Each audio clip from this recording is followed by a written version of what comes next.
குரு நீச்சமாயிட்டா குழந்தை பாக்கியம் தாமதமாகும். இல்லை, ஒருத்தருக்கு ஜாதகத்தில் லக்னத்திலிருந்து 5ஆம் வீடு அப்படிங்கிறது முதல் குழந்தையின் ஸ்தானம். இந்த வீட்டில் குரு இருந்தாலும் புத்திர பாக்கியம் தடைபடும், சனி இருந்தாலும் தடைபடும். சனி அப்படிங்கிறவரே தாமதக்காரன் அப்படிம்பாங்க. ஏன் தாமதம் அப்படின்னு கேட்டிங்கன்னா, சனி பகவானுக்கு ஒரு கால் ஊனம் அப்படின்னு சொல்லுவாங்க. ஊனமாக இருக்கிறவங்க எப்படி தான் நடந்து வருவாங்க? மெதுவாக தான் நடந்து வருவாங்க. நல்லா இருக்கிறவங்க 10 நிமிஷத்தில் வந்தாங்கன்னா இவங்க ஒரு 20 நிமிஷத்தில் வருவாங்க. வரவே மாட்டாங்கன்னு பதில் இல்லை, லேட்டாக வருவாங்க.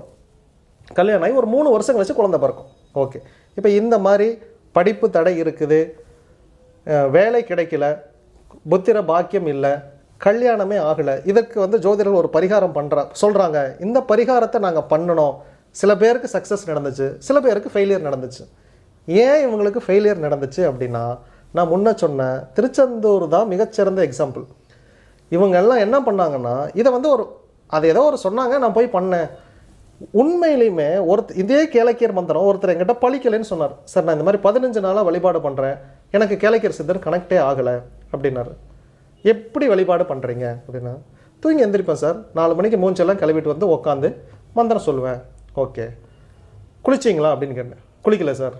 ப்ரஷ்ஷாவது பண்ணீங்களா அப்படின்னு கேட்டேன். இல்லை சார்.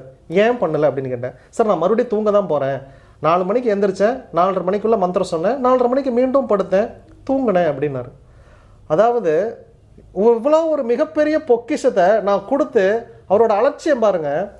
கல்யாணத்துக்கு போனால் கூட குளிச்சுட்டு போகிறாங்க. ஒரு மிகப்பெரிய கடவுள்கிட்ட நான் போய் ஒரு வரம் கேட்குறேன் அப்படிங்கிறப்ப அடுத்து தூங்க போகிறேங்கிறதுக்காக இவர் குளிக்க கூட இல்லை, ஈவன் ப்ரஷ் கூட பண்ணல. சரி, கட்டியிருக்கிற லுங்கியாவது மாற்றினீங்களா அப்படின்னு கேட்டால், இல்லை சார், அப்படியே பெட்டில் தூங்கி எந்திரிச்சு ஃபேஸ் வாஷ் பண்ணிவிட்டு உட்காந்து மந்திரம் சொன்னேன். நிச்சயமாக உங்கள் மந்திரத்தை கடவுள் கேட்க மாட்டார் சார் அப்படின்ட்டு. நீங்கள் எத்தனை வருஷம் இதே மந்திரத்தை திரும்ப திரும்ப சொன்னாலும் உங்களுக்கு ஒன்றும் நடக்காது.